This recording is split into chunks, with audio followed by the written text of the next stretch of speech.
Hello and good morning, listeners. Welcome back to Almus Market Mornings, your daily dose of global financial update with Shikhar Garg and Jayaram Krishnamurthy. It's the RBI MPC day today, and the participants expect no change in the stance by the MPC. And there were a lot of data points released yesterday, but it was the yen which stole the show yesterday, breaking the deadlock of low volatility observed in the past few days. The BOJ governor's statements yesterday brought in significant move in USD JPY. And even though the GDP numbers from Japan showed contraction in the previous quarter, yen strengthened on the discussions around the end of decades of long negative rate regime by the Bank of Japan. Now, JK, I'd like to know from you how big and massive can this development be? And even though there have been talks around this for a while, but is the financial markets ready for this kind of a development? Good morning, Shikhar. Yes, I think yen definitely made big news yesterday. If you consider the highs and lows of yesterday, it moved actually 3.5% higher against the USD, and that's a big move. And also note that we had a big move in the uh, Japanese JGB yield also. The 10-year, for instance, moved from 62 to 80. That is 0.62 to 0.80, and I mean we didn't see any intervention in the JGB market, at least yesterday, although they have not changed their normal operations. So normally when such moves happen, they do come out with some special buying program, but that has not happened. So they have let the yields adjust a bit, and the recent statements from the deputy chief as well as Mr. Ueda have been indicating that they're much closer to ending the negative interest rates, the last negative interest rate regime in the global economy, and it's possible that they are assessing the impact that it will have on the corporates, etc. That is what they said. As you said, the growth picture is not really encouraging. It's been lower, minus 2.9 for Q3 versus 3.6 earlier, and minus 2.1 was the expectation. And the yen movement has also been intensified with enhanced expectation of rate cuts in the US and Europe, and a lot of unwinding of carry trades against the USD and the Eurozone. Yes, it does indicate a lot happened, but I would say a humongous amount is still out there, because yen is being sold for a very long time against the high yielders and the euro, etc. And the impact of the yen strength is yet to be felt. Of course, market has taken a pause ahead of the non-farm payroll, because non-farm payroll itself can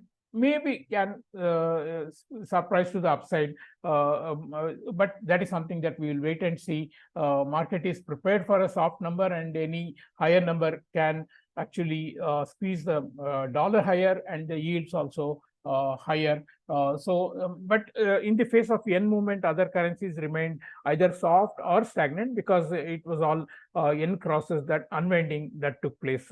On the yields, of course, there has been a little reaction, because there were more softer numbers from the jobs sector. The jobless claims came 1,000 higher than expected. But again, the continued claims have actually fallen for the first time after several months, but overall trend has been higher. As we have been saying, the continued claims remaining higher means that the people who lost their jobs haven't actually had an easy time to find another job. So it is definitely a softer job sector that we are looking at.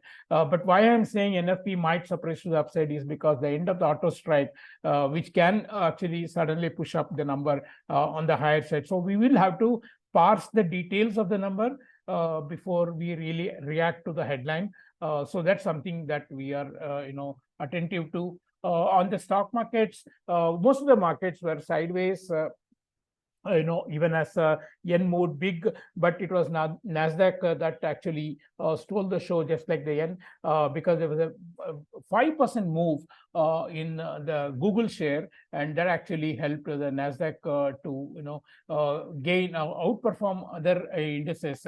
The news says that the Google parent went up 5% as investors cheered the launch of company's most advanced artificial intelligence model called Gemini. So this AI field is something that we need to keep on watching. It's likely to change the way of our life in the times to come, and it's an ongoing thing, and it's just in the nascent stage. That is what many people say. So this is a sector that we need to keep watch on. Yes, as you said, RBI policy once again up ahead today at 10 a.m. They will announce the results with the governor presenting the policy. There's an overwhelming expectation of a pass. And with benign global conditions, some expectations for a dovish tilt is likely, and more so with the oil prices also coming down.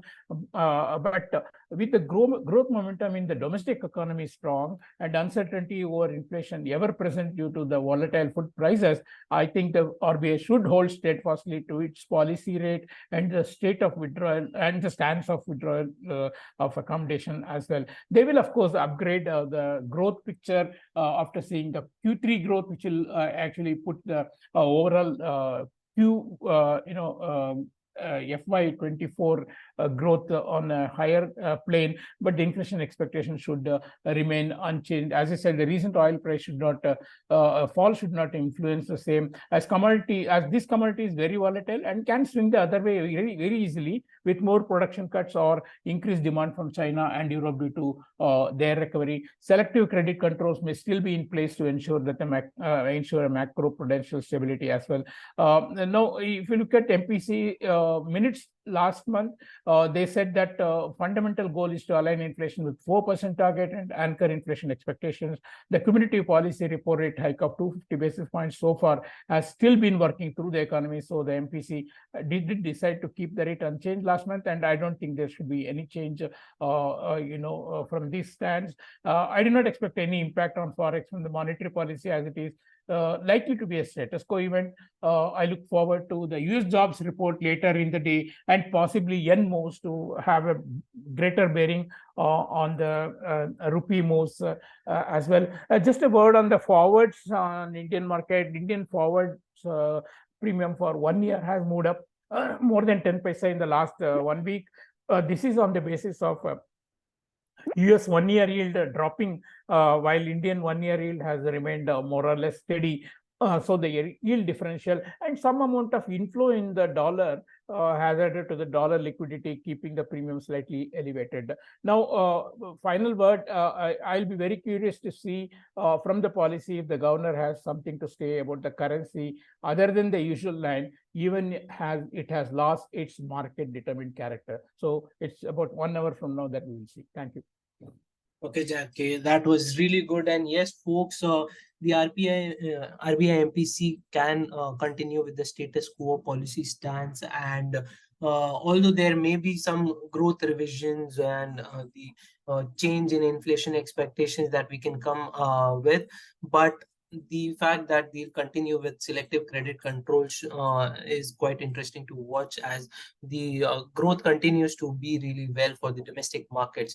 And it's quite interesting to also watch how the premiums have moved slightly on the higher side, with the yield differentials widening between US and India, and the kind of preference FIIs have started putting again towards India.